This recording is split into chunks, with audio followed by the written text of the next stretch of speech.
Hi there guys, and welcome to another FPV guide video. Today we're going to be taking a look at a ready-to-fly multi-rotor from Hitec. Hitec, of course, we know has been in the RC game for decades, making outstanding radio controllers for our toys. However, now they're also getting into making multi-rotors. And with this particular item right here, they're making a ready-to-fly, everything you need to fly FPV included in the kit. And let me show you the box here. You can see it if I turn it around for the detail camera. There, now you can see it better. Here's the aircraft, and here is the Hitec radio controller with the screen. Up on the end here, you can see all the parts included in the kit. And if we go on the back side, let me see if I can get this so you can see it. You will see the flying safety information. Importantly, here is the general rules, but more importantly, down in the corner here, you'll find a link to knowbeforeyoufly.com, which is a general information website about flying drones in the US. If you're new to flying multi-rotors, you should go to knowbeforeyoufly.com before you get in the air, so that you know the basic rules which you might be judged by once you're out flying in the wild. Let's get into this box here. I'm not quite sure where to start, but up here on the corner is a little tab. So I'm just going to pull that out and crack it open this way. And all right, this has a couple of big foam blocks inside. So I'm just going to turn this upside down real quickly.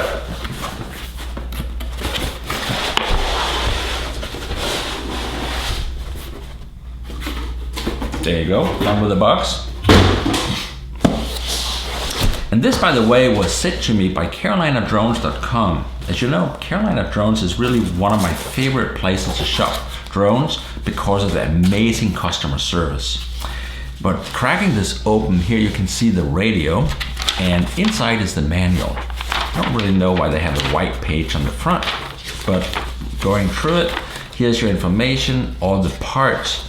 Importantly, how to put a little jumper on here, and you can change the power output of the video transmitter.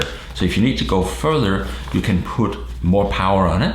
However, if you're racing, you need a low power transmitter so that you don't mess up everybody else's flying. All right, so that's the manual. I don't often read manuals, but I do recommend reading them, especially if you're new to flying. Let's get the radio out of here. And up here on top, you'll see there is a hook. This is for the monitors. And over here on the side, we find a small monitor like this. And there's also a bag of propellers. There looks to be about 8 propellers, which I think is excellent because I'm a big proponent of always having 2 sets of propellers, just simply because I hate going out flying and on the first day out, break all my propellers and be back out of business. Also here is a set of AA batteries that goes in the controller, and then there is a dipole 5.8 frequency antenna that goes on the back of the screen. So that goes right here. You can see it like that, kind of. It always helps to straighten these suckers out. There you go. So that is in, kind of like that. The next thing we're gonna do is put the monitor right here onto the radio. I'm gonna try with my other hand to get here's a little screwy thingy. Let's see if we can get that down here. That wasn't too easy. That goes in here, comes out on the other side, and with that, only thing left to do is grab this little thing and put it on the end of this bolt.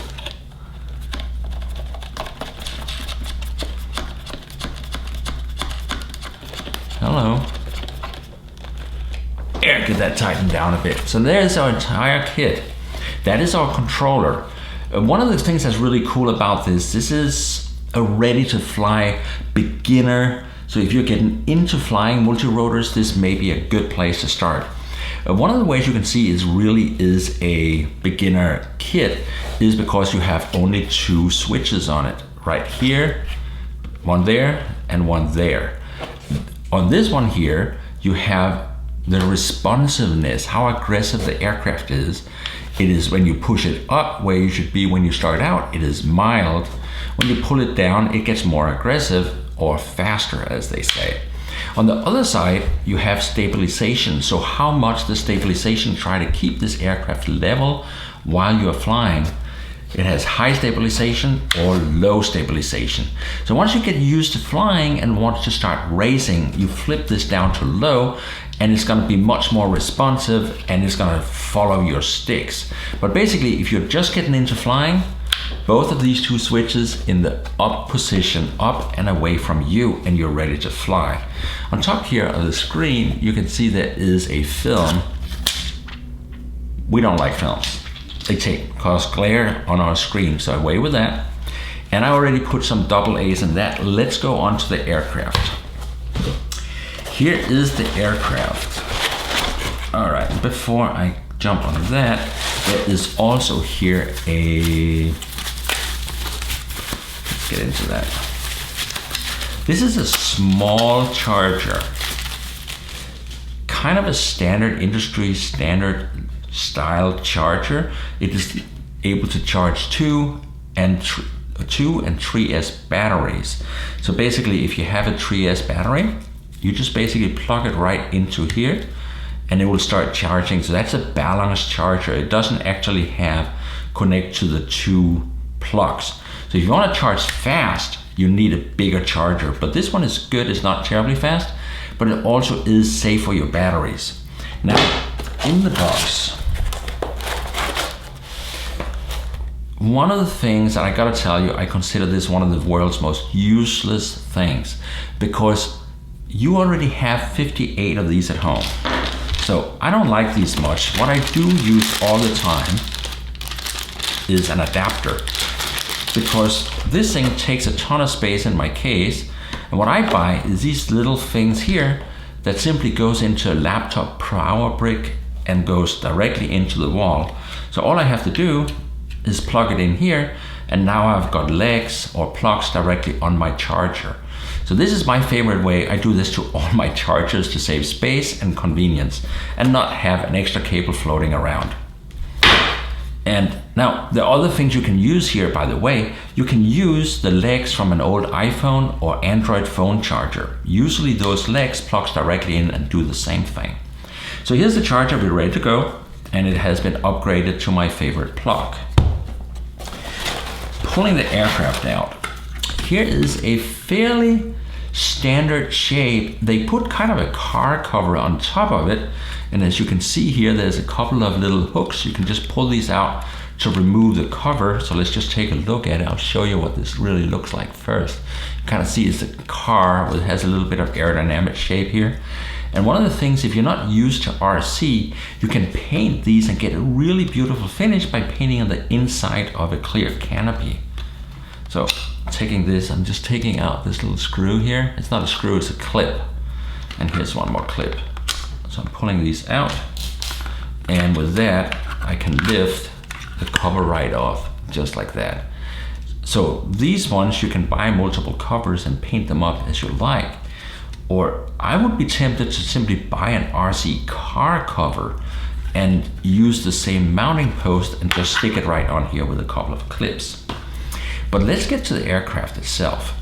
Up in front here, we see the camera, and it's actually attached with a piece of metal up here that allows you to kind of bend it out, because as you know, once you start going faster, the aircraft is going to lean forward and the camera has to tilt forward a bit, kind of like that. Let me turn that, you can see it better. Now it's looking up a bit. That means when you're going fast, you can actually see something. I don't think this little sticker is going to help us, so we're going to take that off. There, begun with that. And we're just going to polish that lens. This looks pretty nice and clean. These cast arms, I've seen a lot of cast arms lately. They're actually quite strong. And the great thing about them are, if you as a beginner pilot crash, you actually have a pretty good chance of not destroying this thing in the first go around. Up on top here with the zip tie, you find the radio. And over here on the end, you can put a jumper on it to adjust the power output. And let's find the antenna. Mostly because, of course, we can't turn this on till we put an antenna on the radio, because we don't want to destroy the radio. So the antenna comes right on here, just like that. And now we're ready to fly. I usually bend mine back a little bit, kind of like this, so that when I'm flying, I want it to be level with the world around it. If we taking a quick look at the propellers here, let's just pull them out of the plastic bag. There we go, and we have a handful of propellers. They're not that big, really. Let's grab some black and white propellers, and the other thing in the propeller bag was a little Allen wrench. I'm going to show you why we need this right here. So here's the front of the aircraft, and on each of the cones here, you see a little hole on the cone up on top here. See, I don't know if you can see that, but there's a little hole, and we're gonna grab a propeller. Remember, multi-rotors on front goes like this, and on rear goes like this. So we're gonna plop a propeller on, and we're gonna put a little mounting nut on top of it, just like that. And then the next thing we do is we use this little Allen wrench that goes in here, and that way we can really tighten it down. So the Allen wrench can both help you to tighten these propellers in place and also help you remove them. Now, you know me, I'm kind of wondering, this is 2016, why are these not self-tightening propellers? But hey, it's a ready to fly, everything's included, so who am I to complain? So we can get this one back off. So to turn this on, let's take a real quick look here. Again, since this is a complete ready to fly kit, you'll see that it actually comes already with the battery, and it has very much of a center mount. You can see the battery is right here. It's a 3S 2000 milliamp hours, and that slides right in here. So we're gonna pop it down, and then the Velcro goes through this little slot in the bottom here, just like that. And there it is. Now it's in, and it's not gonna disappear on you. And up on top here is an XT60 plug, and we're just gonna plug it in right there. You can see these big leads going down into the power board. This is pretty beefy and should be able to take a little bit of a beating. There we go. Now, to get this turned on, the first thing we're gonna do is turn on the radio, and we might as well also turn on the monitor. It says Hitec on it right there. Now next, to turn on the aircraft, we're just gonna push the little power button right here on the side of it. So holding that down and pushing it, and now the aircraft is turned on. And as you can see, we have got video on the screen. Now, of course, you know, I usually fly Fat Shark goggles. And the other thing I want to know, of course, is, and here you can see, we have a bit of video on the Fat Shark goggles. So this is working with my Fat Sharks, and it's a fairly decent consumer camera. This is of course not a race camera, but it's not a bad camera at all. And you can kind of see the quality a little bit here. So this is gonna be fine for consumer, getting into the sport, FPV, racing, flying. Let's take a quick look. The other goggle I have been enjoying lately is of course the Valkyria Goggles 4, and try to turn that on. It has the power switch up here, and then we should be able to see it. Here it is, and it's there. And we have got video also on the Valkyria Goggles 4. So this is basically compatible with most goggles on the market, which is really a great thing, because that means as you get into the sport, you can pick up your favorite goggles and you can use those goggles then later on with other aircrafts. One of the things I really don't like is goggles that only work with one particular piece of equipment. So we always want to have equipment that works with all the standard goggles, and that way we can use it anywhere. All right, the last thing we need to know here is how to fire it up. So the way we fire this up is just take these two and push them down on the sticks, down in the center, count a couple of seconds, and let go, and pushing up, and you can hear the props now, or the motors are running. Those motors, by the way, are 2240 kV motors. So nice little, it is not super overpowered, but then again, you're getting into the hobby. This is the kind of aircraft that's a good starting point, and it's gonna be easy to fly. The 280 size, that from motor to motor, is 280 millimeters. And what that means is you are gonna get a quite stable. Smaller aircraft tends to get more aggressive, whereas the larger one are a little more stable and easier to fly. So this is gonna be easy to fly. We pretty much unboxed it here. Again, I got hold of this one from carolinadrones.com, and whom I love dealing with because Frank is one of the best customer service stores in the business. You did see that I tilted this camera up a little bit, and of course, before we fly, I'm gonna put my little body back on. The one thing I have to say, I'm sure you guys, some of you already caught this. This is a mushroom antenna, and I haven't checked to find out if it's right hand or left hand, so I don't know yet, but the system comes with a dipole. Dipoles are not directly compatible with mushroom antennas. So I would grab, I have one on top here, you can see there is a little mushroom antenna right here.